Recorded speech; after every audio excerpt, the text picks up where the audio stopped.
È stato sottoscritto nella giornata di ieri nella sala giunta del Comune di Agrigento l'atto costitutivo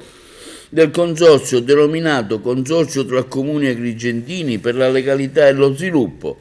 per la gestione in forma associata con finalità sociali, occupazionali e di diffusione della cultura della legalità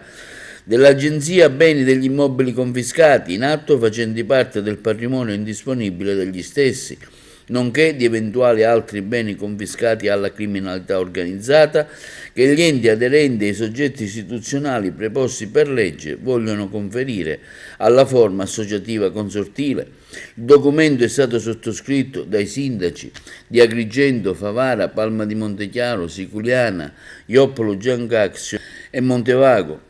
Le parti hanno preso atto che i comuni di Canicattì, Licata e Naro, inseriti nello statuto del consorzio, non sono temporaneamente disponibili alla costituzione dello stesso, in quanto potranno in un secondo tempo aderire con le stesse modalità previste dall'articolo 5, comma 2 dello statuto. All'iniziativa sono stati